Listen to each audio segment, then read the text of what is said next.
Ask any fan of The Expanse, and they will tell you the science fiction series is one of the most exciting, ambitious, and sophisticated franchises ever created. That devoted fanbase is well earned, and the reason the show survived its acquisition and return to Amazon's Prime Video.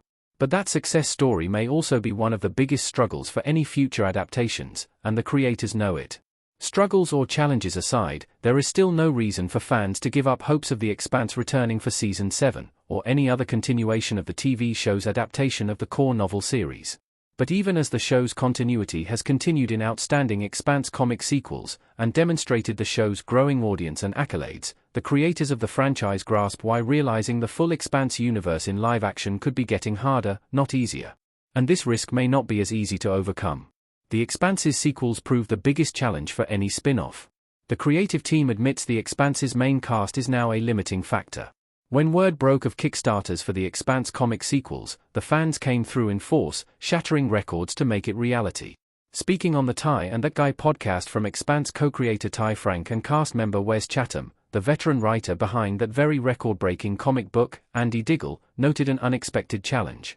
In crafting the missing story finally told in The Expanse, Dragon Tooth, the biggest problem was giving the main cast a part in it, and with that observation alone, Diggle perfectly explains the biggest challenge The Expanse is going to encounter if it hopes to grow its adaptations beyond the regularly acclaimed, beloved, and cult hit TV series. The Expanse co-creator Ty Frank, who co-authored the books with Daniel Abraham under the pseudonym James S. A. Corey, was quick to immediately acknowledge Diggle's point.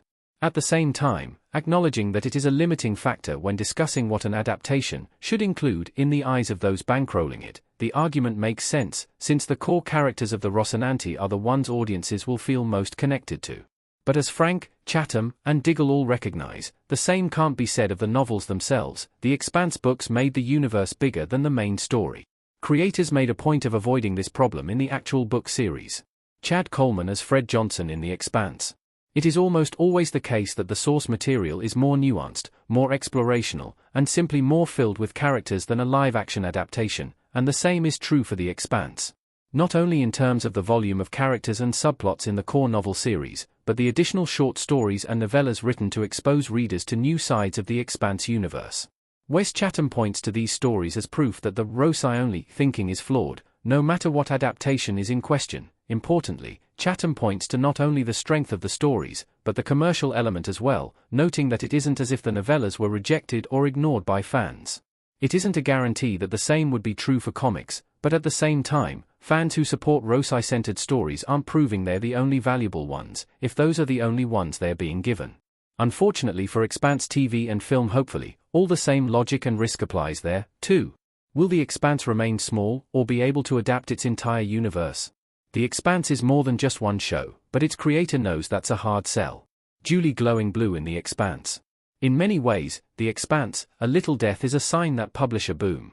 Studios is listening, creating a shorter series centered squarely on Amos Burton, with Diggle and Chatham co-writing. Will it pave the way for a completely new, completely standalone Expanse adventure disconnected entirely from the Rosai fan favorites? The creatives know why that's crucial in the long term, but also why it's built on a risk.